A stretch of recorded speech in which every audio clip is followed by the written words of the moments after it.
What is up? My name is Mehak, and you are watching The Daily Deck with Mehak, my daily news show where I go over startup and tech news for the day. If you haven't hit that subscribe button, make sure to do that now. I post daily tech videos Monday through Thursday between 9 to 10 a.m. on this channel. So with that, let's get into our first story of the day. Google has announced that they will start banning cryptocurrencies and ICOs starting from June 2018. They stated on their website that they will be banning binary options and synonymous products, cryptocurrencies and related content, including but not limited to initial coin offerings, cryptocurrency exchanges, crypto wallets, and cryptocurrency trading advice. This was along with a ban on other risky financial products. The Verge pointed out that if you go over to Google and type in Bitcoin right now, you'll start to have ads served to you around buying cryptocurrency, specifically ads to get you to buy Bitcoin. This announcement follows Facebook announcement that came out a month ago that they would also be banning cryptocurrency ads. We've seen people, though, get around this crypto ban with Facebook ads by purposefully misspelling a word within the ad that has to do with cryptocurrency. So they will replace the O in Bitcoin with a 0, or do something that turns the spelling off a little bit so Facebook's bots won't pick it up. So with that, let's get into our rapid fire segment of the day. The rapid fire segment is a couple of stories that aren't big enough to get their own segment, but I feel like you should know about them. So with that, let's get into our rapid fire.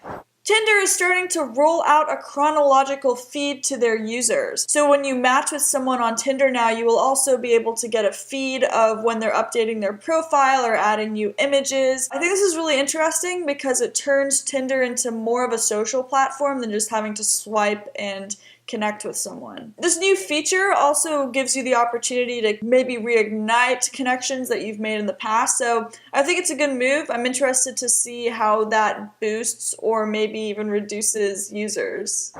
Lyft is partnering with Magna, one of the leading autonomous industry suppliers, to co-develop an autonomous driving system. Magna is also investing $200 million in Lyft for equity.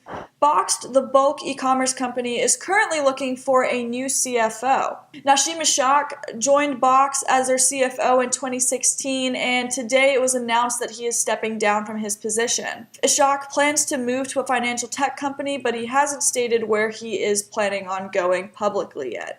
So that wraps up our rapid fire segment. Let's get into our second story of the day. It came out today that Theranos founder and CEO Elizabeth Holmes is facing massive fraud charges by the SEC, along with the former president of Theranos, Ramesh Balwani. The two have agreed to resolve the charges. Elizabeth Holmes has agreed to reduce the equity stake that she has in Theranos, and she has also given up her control with the board. Holmes will also not be allowed to work for a public company for the next 10 years. The SEC has alleged that Theranos raised over $700 million through an elaborate years-long fraud in which they exaggerated or made false statements about the company's technology, business, and financial performance. This includes the main product that Theranos was working on, along with a portable analyzer that they were also developing. The portable analyzer being a device that could share your health details based off of a few drops of blood. Theranos duped a lot of really big name investors when they went on to raise the money that they did. Investors being Rupert Murdoch, former Secretary of State Henry Kissinger, and Secretary of Defense General James Mattis. I might do a weekend episode actually breaking down everything that happened, but that's the update to this story. I think it would be kind of interesting to see what really played at fault here and how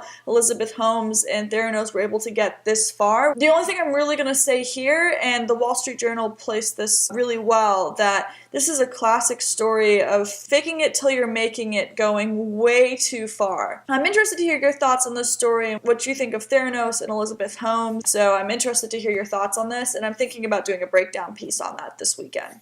And for our last story of the day, this is a follow-up piece from yesterday where I discussed YouTube is now starting to post articles next to conspiracy theory videos, and these articles are specifically Wikipedia articles detailing the events that actually happened. The Wikimedia Foundation today posted a tweet saying that they had no knowledge YouTube was planning on doing this. The thing is, YouTube didn't need to tell Wikipedia that they were planning on using their articles for this new feature, but it's kind of funny that they made this huge announcement and Wikipedia had no idea that this was coming out. Wikimedia in their tweet stated that we want people all over the world to use, share, add to, and remix Wikipedia. At the same time, we encourage companies who use Wikimedia content to give back to the spirit of sustainability. So it looks to be that Wikipedia is looking for some type of compensation from YouTube for using them in the way that they are, or at least some support. It looks to be, at least every time I've been on Wikipedia, you get that note that's like, hey, if everyone reading Wikipedia today gave $1, we'd be able to save this website. And